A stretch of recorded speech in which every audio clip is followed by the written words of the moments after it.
ಮನೆಯಲ್ಲಿ ಲಕ್ಷ್ಮೀ ದೇವಿ ನೆಲೆಸಬೇಕು ಅಂದರೆ ಈ 7 ಕೆಲಸ ತಪ್ಪದೇ ಮಾಡಿ.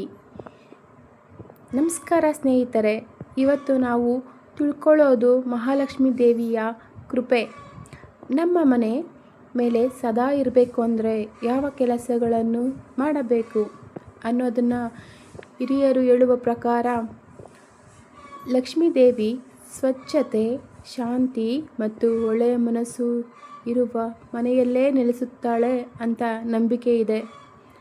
ಹಾಗಾದರೆ ಮನೆಗೆ ಐಶ್ವರ್ಯ ಮತ್ತು ಶುಭ ಬರಲು ಮಾಡಬೇಕಾದ 7 ಮುಖ್ಯ ಕೆಲಸಗಳು ಯಾವುವು ಗೊತ್ತಾ?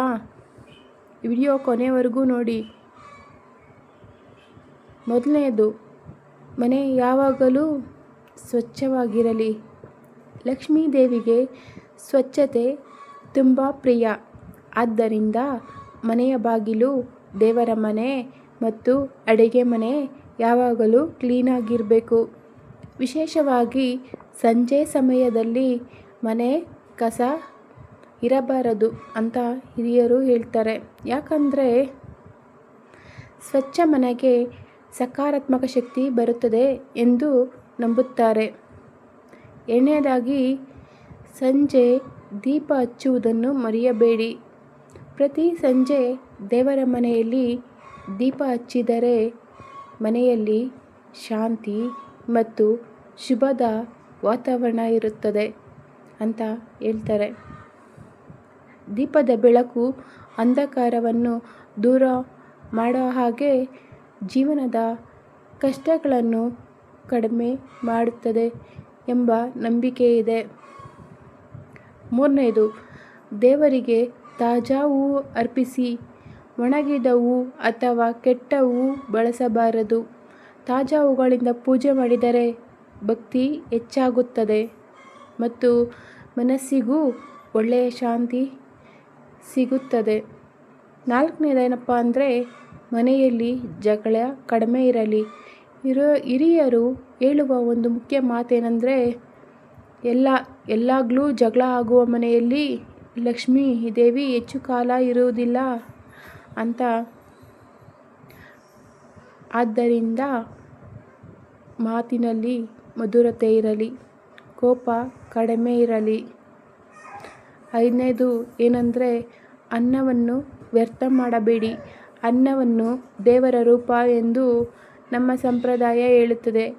ಆದ್ದರಿಂದ ಊಟವನ್ನು ವೇಸ್ಟ್ ಮಾಡಬಾರದು.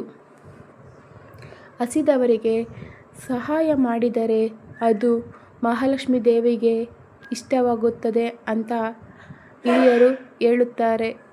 ಶುಕ್ರವಾರ ಲಕ್ಷ್ಮೀ ಪೂಜೆ ಮಾಡಿ.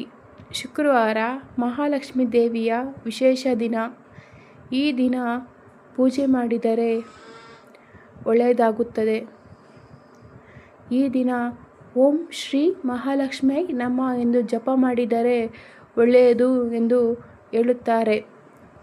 ಕೆಲವರು ಕನಕದಾರ ಸ್ತೋತ್ರಂ ಪಠಿಸುತ್ತಾರೆ. ಏಳನೇದಾಗಿ, ಮನೆಯ ಬಾಗಿಲು ಶುಭ್ರವಾಗಿರಲಿ. ಬೆಳಗ್ಗೆ ರಂಗೋಲಿ ಹಾಕುವುದು, ಬಾಗಿಲಿಗೆ ತೋರಣ ಹಾಕುವುದು ಇವು ನಮ್ಮ ಸಂಪ್ರದಾಯದಲ್ಲಿ ಶುಭದ ಸಂಕೇತ.